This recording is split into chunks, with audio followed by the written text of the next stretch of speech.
レーナちゃん、知ってた？こいつ、中卒の超貧乏人なの。だから関わらない方がいいよ。レーナちゃんには釣り合わないから。レーナちゃんにふさわしいのは俺だよ。無理やり連れてこられた CA との合コン。先輩は俺を引き立て役にしながら女の子を口説き始めた。しかし明らかに迷惑そうなレーナ。先輩、レーナちゃんが嫌がってますよ。そう忠告すると、先輩はギロリと俺を睨んだ。そして大声で、うるさい、お前みたいな社会のゴミがエリートの俺に口出しするな、と怒鳴ってきたのだ。社会のゴミ？なぜ俺がそんなことを言われなければならないのだろうか。俺はふつふつと怒りが湧き上がってきた。だが先輩の批判は止まらない。お前みたいな低学歴のフリーターは CA と話す権利ないから。お前はただ黙って俺のグラスに酒をついでいればいいんだよ。CA と同じ空気を吸えただけでもありがたいと思え。と言って再び口説き始める先輩。しかしこの後 CA のある衝撃的な一言によって事態は一変するのだった。俺の名前はマサト。今年24歳になるが、彼女もおらず日々仕事に明け暮れている。父はサラリーマン、母はピアノの先生という平凡な家庭で俺は育った。母の影響で幼い頃からピアノを弾いていた俺は音楽がとても好きな子供だった。母のいいところを褒めて伸ばす育て方のおかげで俺は自分の才能を開花できたのだと思う。その結果、俺は小学生の頃からコンクールで賞を取ったりバンドを組んだりとそれなりに活躍することができた。しかしそんな俺が挫折したのは中学3年生の時だ。俺の周りはみんな卒業後に希望の高校へ行くため受験勉強に必死だった。そんな同級生たちとは違い、この頃から歌手になると決めていた俺はどうしても高校へ行く意味を見出せなかった。しかしそれを進路指導の先生に伝えると、歌手なんかになれるわけがないだろう。歌手になれるのは選ばれた一握りの人なんだぞ。おとなしく受験しろ。と一蹴されたのだ。さらに同級生からも、本気で歌手を目指すなんてダサい。芸能界なんてお前には無理だよ。と笑われた。俺はそんな風に言われたのが悔しくてたまらなかった。そして意地でも高校へは行かないと決めたのだ。俺は絶対に歌手になってやる。そしてみんなをあっと言わせてやるんだ。そしてみんなの反対を押し切り、高校へは行かなかった。毎日アルバイトを掛け持ちしながら路上で歌う日々。幸い両親だけは俺を信じて応援してくれているのが救いだった。しかし結果の出ない日々が続き、俺はだんだんと自暴自棄になっていった。やはり先生や同級生の言うことが正しかったのか。俺が歌手になるなんて無謀な夢だったのか。楽しそうに登校する高校生を眺めながら、俺は初めて挫折を味わった。そして俺はそんな苦い気持ちに耐えきれず、音楽を放り出しアルバイトへ逃げたのだ。大好きだった音楽をせずに朝から晩まで飲食店で働いていた俺。その頃は貯金がどんどん増えていくことだけが唯一の楽しみだった。そんな時、同じバイト先にいたケンジという先輩とよく遊ぶようになった。先輩は有名大学の学生らしい。先輩は俺にいろんな遊びを教えてくれた。普通の高校生は行くことができないような場所にも連れて行ってくれた。だが先輩は決して性格のいい人間というわけではない。時々俺をパシったり、俺が中卒であることをいじったりと、一緒にいると嫌な思いをすることも多かった。しかしそれを差し引いても、先輩のおかげで俺は青春を味わうことができたのだ。この時の俺は先輩を心から尊敬していた。しかし先輩との関係も先輩がアルバイトを辞めたことで終わってしまった。先輩は大手企業に就職し高給取りになったらしい。そんな先輩の姿を見て自分は一体何をしているんだと我に返った。そして再び音楽へ向き合うことを決めたのだった。俺はまず自分の感性を養うためにアルバイトで貯めていた金を使って海外へ行くことにした。そしてそこでいろんな音楽と触れ合った。そしていろんな要素を取り入れながらだんだんと自分なりの音楽スタイルを身につけていったのだ。そして数年が過ぎた頃、俺は先輩と奇跡的な再会を果たしたのだった。その日、俺はとあるオフィス街を歩いていた。すると不意に後ろから誰かが話しかけてきたのだ。マサトだろ、久しぶり。そこにはビシッとしたスーツを着たケンジ先輩が立っていた。ケンジ先輩、お久しぶりです。まさかこんなところで会えるなんて。俺が驚いていると、ケンジ先輩は笑いながらこう言った。俺の働いている会社がこの辺りだからな。ここは庭みたいなもんだ。へえ、なんかビジネスマンって感じでかっこいいですね。俺は感心してうなずいた。すると先輩はふんと鼻で笑い、俺を上から下までじろじろと眺めた。お前は相変わらずって感じだな。そんなボロボロの服着ちゃってホームレスみたいだぞ。いや、これはわざとダメージ加工をしていておしゃれなんです。俺が説明すると、はははは、見栄を張るなよ。どこがおしゃれなんだよ。お前は昔からダサいからな。と先輩は手を叩いて大笑いした。そして、お前今日の夜どうせ暇だろ。6時に駅前に集合な。と言ってきたのだ。いや、今日はちょっと用事が。俺がそう答えると、先輩は、お前の用事なんてどうせ大したことないだろう。絶対来いよ。と俺をこづいた後、じゃ、もう俺行かなきゃいけないから。俺はお前と違って忙しいんだよ。エリートだからな。と言って早足に行ってしまったのだ。困ったな。今夜は大事な打ち合わせが入っているのに。しかしせっかく再会できたのも何かの縁だ。そう思った俺は少しだけ顔を出すことにした。そして約束の時間になった。俺は駅前で先輩を待っていた。しかし10分経っても先輩は現れない。約束の時間から30分が過ぎた頃、いや、そう言いながらようやく先輩が現れた。先輩は昼間と違い、全身を分かりやすくブランド物で固め、髪型もワックスでモリモリに盛っている。今からいいところに連れて行ってやるよ。そう言って連れて行かれたのは個室居酒屋。いいところってここですか？俺が不思議に思ってそう尋ねると、先輩はごちゃごちゃ言ってないで早く入るぞ。そう言って俺を中へと促したのだ。案内された個室に入ってびっくり。スタイル抜群の美女がずらりと並んでいた。そしてその向かいには先輩と同年代の男性が座っている。これは完全に合コンの席だ。先輩はニヤニヤしながら俺に全員 CA だぞと囁いた。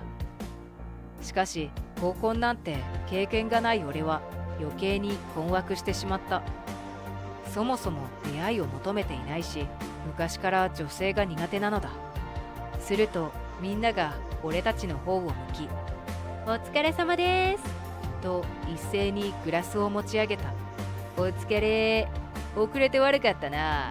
こいつが遅刻しやがってよ。先輩はそう言って俺を指さした。え？遅刻したのは先輩の方じゃないか。俺は内心イラッとしたが何も言わずに頭を下げた。適当に話を合わせてさっさと帰ろう。そう思っていたのだ。酒が運ばれ合コンがスタートした。最初は自己紹介だ。マサトです。24歳です。よろしく。俺は名前と年齢だけを告げて簡単に済ませたが、先輩は長々と自分の武勇伝を語っていた。さらに、マサトは俺に憧れていて、俺の真似ばかりしてる。とか、貧乏のマサトと違って、俺は年収1000万でポルシェに乗っています。とか、ちょくちょく俺の名前を出しながら自分をアピールしていた。俺はだんだんとなぜ自分がこの合コンに呼ばれたのか理解し始めた。先輩は俺を引き立て役にしたかったのだ。そんな先輩の思惑に気づき、虚しいような、残念なような、そんな気持ちになってしまった。軽い自己紹介が終わると、おのおのが自由に過ごし始めた。先輩もお酒を飲みながら機嫌よく美女と話している。俺は黙って酒を飲みながら帰るタイミングを伺っていたのだが、不意に目の前の美女に話しかけられた。その服おしゃれだね。どこで買ったの？彼女はキラキラとした目で俺にそう尋ねた。これはロサンゼルスのヴィンテージショップで購入したんだよ。俺がそう答えると、ロスなら私も仕事でたまに行くよ。お店の名前教えて。とさらに食いついてきたのだ。そこからその子とはファッションや音楽の話で盛り上がった。その子の名前はレーナというらしい。年も俺と近くとても話しやすかった。しかし俺たちが夢中で話していると、おいおい、さっきから何を話しているんだよ。と先輩が話に割り込んできたのだ。ファッションとか音楽とか普通の話ですよ。俺がそう答えると、先輩は、センスのないお前がファッションを語るなよ。今日だってそんなボロボロのゴミみたいな服着てるくせに。と俺をけなし始めた。だからこれはこういうデザインで。そんなこと知らねえよ。そんなことよりお前みたいなやつがこんな可愛い子と仲良くするなよ。先輩はそう言うと、今度はレーナの方に顔を向けた。そしてレーナちゃんは可愛いだけじゃなくて優しいんだな。こんな冴えないやつの相手をしてあげて。だけどもう無理してこいつに話しかけてあげなくてもいいからね。俺と話そう。と言ってレーナの頭をポンポンしたのだ。レーナは明らかに嫌そうな顔をしながら、別に私無理して話していませんけど。と言って先輩の手を振り払った。するとケンジは気を悪くしたようで、なんだよ、こんな底辺のどこがいいんだ。と言って俺を睨みつけた。そして再び、レーナちゃん、知ってた？こいつ中卒の超貧乏人なの。だから関わらない方がいいよ。レーナちゃんには釣り合わないから。レーナちゃんにふさわしいのは俺だよ。とレーナをしつこく口説こうとしている。しかし明らかに迷惑そうなレーナ。先輩、レーナちゃん嫌がってますよ。俺が先輩に忠告すると、先輩は大声で、うるせえ、お前みたいな社会のゴミがエリートの俺に口出しするな。と怒鳴ってきたのだ。あまりにひどい言われように開いた口が塞がらない俺。そして先輩は、お前みたいな低学歴のフリーターは CA と話す権利ないから。お前はただ黙って俺のグラスに酒をついでいればいいんだよ。CA と同じ空気を吸えただけでもありがたいと思え。と言って再びレーナを口説き始めた。するとそれを聞いていた他の CA たちが何やら俺を見てこそこそ話し始めた。そしてそのうちの一人が俺をじっと見つめながら、あの有名な弾き語りのマサさんですよね。と言ってきたのだ。はい、そうですけど。俺がそう答えると CA たちからキャーッと歓声が上がった。聞いてくれた CA が、やっぱり声と雰囲気で分かりましたと嬉しそうにはしゃいでいる。レーナも、マサなの？と目を見開いて驚いていた。そう、現在俺は歌手としてようやく日の目を浴びている。海外で音楽に触れ合い視野を広げたことで自分の音楽のスタイルを見つけることができた。それはピアノでの弾き語り。顔を隠してお面をつけ自作の曲をピアノで弾き語りをするという動画を SNS で投稿し続けたのだ。すると、それがじわじわと人気が出始め、今ではかなりバズっている。フォロワーもかなり多く、芸能事務所からもたくさんオファーをもらっている状況だ。すると CA だけでなく、他の男性陣たちも次々と、俺ファンなんですとか、握手してくださいと俺に話しかけてきた。そんな様子を見ていた先輩はわけがわからないといった様子で、おい、一体どういうことだよ。なんでみんなこいつをチヤホヤしているんだと尋ねた。するとレイナが、マサを知らないんですか？今すごく話題になっているのにと先輩に聞き返した。俺はそんなチャラチャラした流行なんて興味ないから、そんな暇があるなら経済や政治を勉強しているんだ。先輩はそう言って顔を真っ赤にさせた。へえ、なんかつまらない人ですね。つまらない？レイナの強烈な一言に先輩はあからさまにショックを受けたような顔になっている。そんな先輩に俺は、先輩、きちんとお伝えしていなくてすみません。なんだか先輩は俺のことをフリーターで貧乏人だと勝手に勘違いしていたようですが、ご覧の通り今は歌手として成功しています。と告げた。お前のことなんてテレビで見たことないぞ。どうせ大したことないんだろう。先輩は貧乏ゆすりをしながらイライラしたように爪を噛んだ。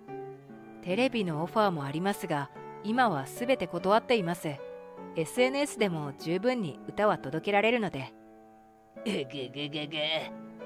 先輩は苦虫を噛みつぶしたような顔をしている。そんな先輩をよそに他の CA たちは、マサに会えるなんて夢みたい。素顔のマサもかっこいいとはしゃいでいる。先輩はもう我慢できないといった様子で、俺は認めない。お前はただの中卒の貧乏人のマサトだ。お前より俺の方が優れているんだ。わかったかと大声で叫んだ。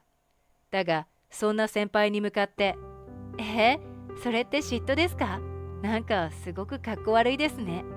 と辛辣な言葉を投げかけるレイナ。